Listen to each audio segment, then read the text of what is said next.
Salut à tous, c'est Pangda Chano, bienvenue sur cette vidéo qui aujourd'hui va parler de niveau de trance, va parler de fulgurance et revenir sur un élément qui est assez récurrent, que ce soit dans l'ouvrage Hypnothérapie de Dave Hellman, que ce soit pendant les cours avec Larry Hellman, euh, l'importance de l'état du niveau somnambulique.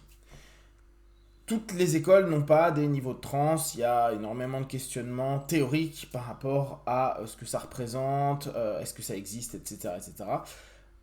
En hypnose hellmanienne, on admet l'idée que c'est présent, que ça existe et qu'il y a des phénomènes et une façon de fonctionner qui est différente d'un état plus léger. Donc l'objectif d'un hypno à tendance hellmanienne est de dire je vais emmener au niveau somnambulique. Pourquoi on aime autant l'induction Hellman, c'est que la cohérence de l'induction entraîne vers une amnésie slash blocage à un moment donné dans le décompte des nombres qui permet de dire ok là ça valide l'idée que le partenaire entre dans un niveau somnambulique. Je vais vous donner, comme je le fais régulièrement, avec ma vision des choses, comment moi je l'observe en hypnosophie, comment je l'observe dans le quotidien. Pour ceux qui me suivent depuis assez longtemps, vous savez que pour moi une transe elle est équilibrée ou déséquilibrée. Et l'équilibre de transe se fait quand quand le conscient et le subconscient arrivent à dialoguer ensemble en ayant un facteur de jugement qui est bas. Le facteur de jugement, je vous rappelle, ce qui permet de donner une coloration à ce qu'on est en train de percevoir, de vivre.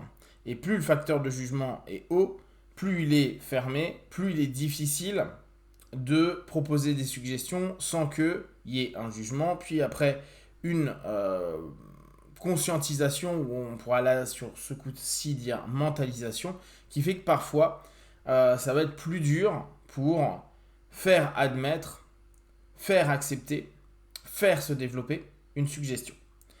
Donc quand il y a équilibre de transe, c'est en gros, il y a le conscient qui est présent, il peut traduire ce que le subconscient va partager, c'est-à-dire des images, des sensations, des émotions, des mémoires, etc., etc.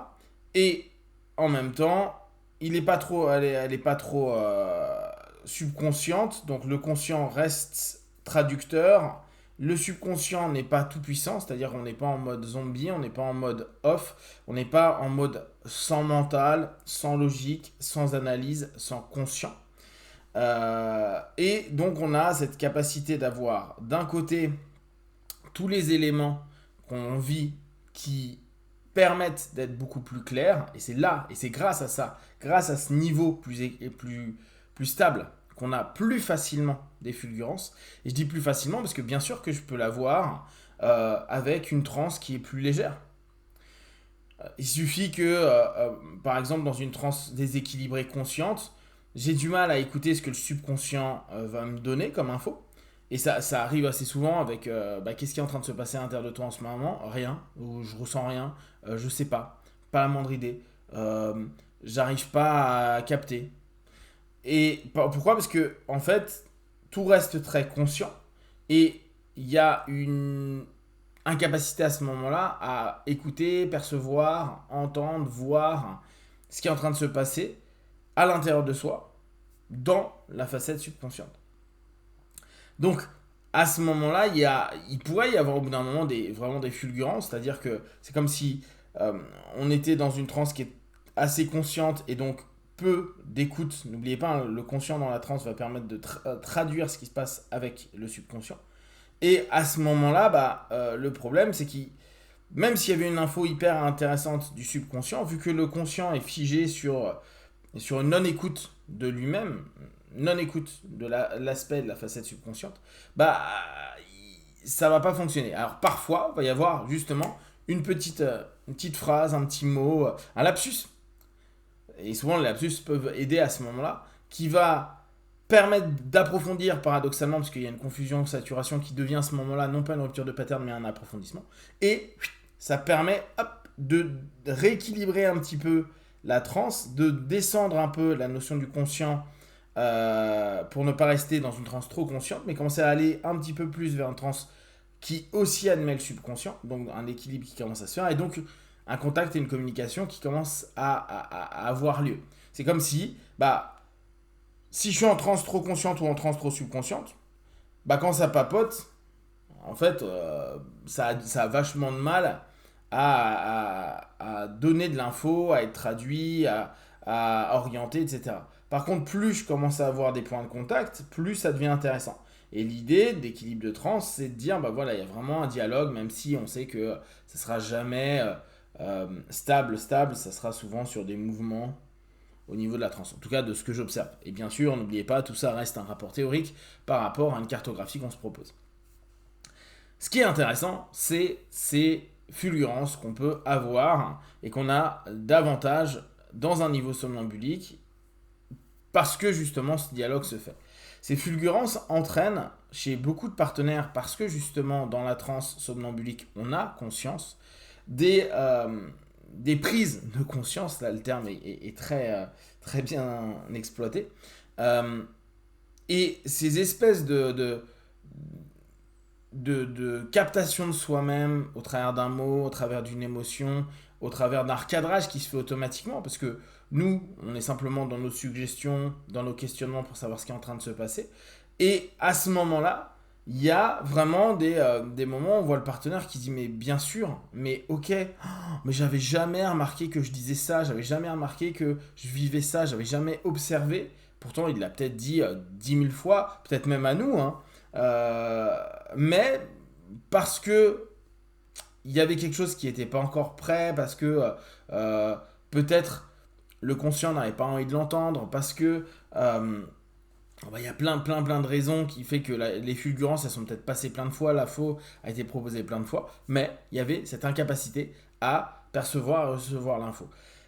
Plus on reste dans cette transe somnambulique, plus on arrive à entraîner notre partenaire à être dans cette transe. Et pourquoi je veux que mon partenaire soit dans cette transe? Parce que justement, il va y avoir davantage d'informations qui sera proposées par le subconscient, et parce que je vais pouvoir, de par le conscient et par moi en tant qu'opérateur pour mon partenaire, lui proposer des cheminements, des orientations que lui va pouvoir comprendre, accepter ou retravailler à sa manière, qui va orienter, diriger, suggérer, influencer, driver le subconscient pour obtenir soit des réponses, soit possiblement proposer un recadrage, une orientation qui permettra éventuellement un mouvement dans le cheminement qui se met en place.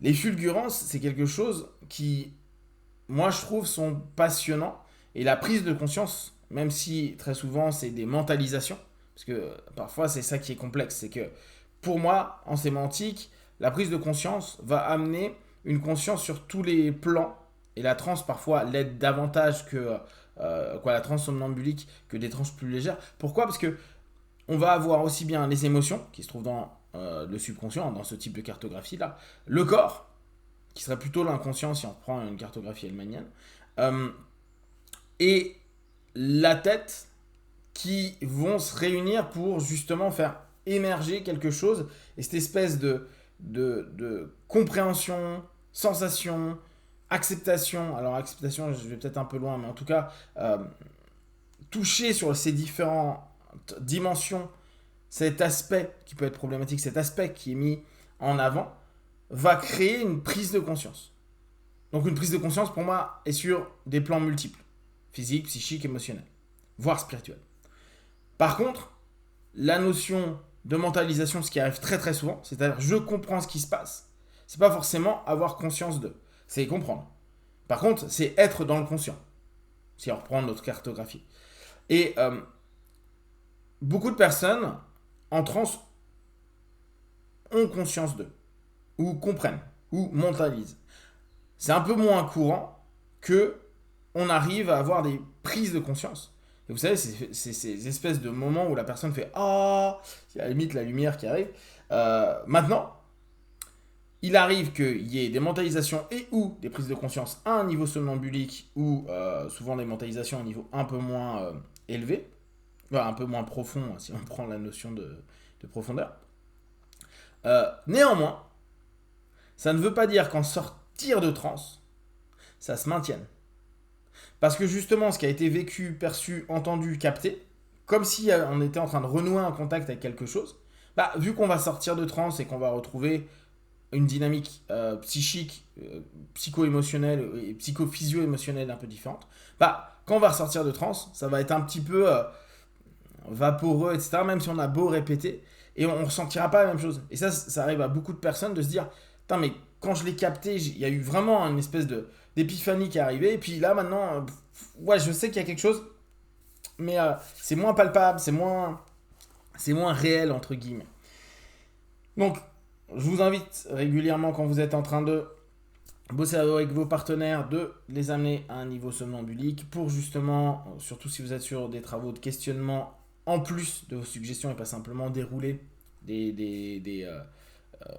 scripts, entre guillemets, en tout cas des éléments où votre partenaire ne prend pas la parole ou où vous n'interrogez pas votre partenaire, je vous invite vraiment à chercher ces notions qui vont être très utiles pour le partenaire au fur et à mesure de son parcours d'accompagnement et son cheminement perso, où il va pouvoir au fur et à mesure cumuler et puis structurer tous ces petits éléments qui à un moment donné, de fil en aiguille, vont s'intégrer et devenir quelque chose qui va vraiment pouvoir être une énergie exploitable pour la suite du mouvement thérapeutique qu'il met en place. Si vous avez des questions et des remarques, partagez sur Facebook, YouTube, j'y répondrai le plus rapidement possible. Et comme d'habitude, de tout ce que je propose, ne prenez que ce qui est bon et juste pour vous. Testez, observez, analysez et concluez. Be one. Ciao.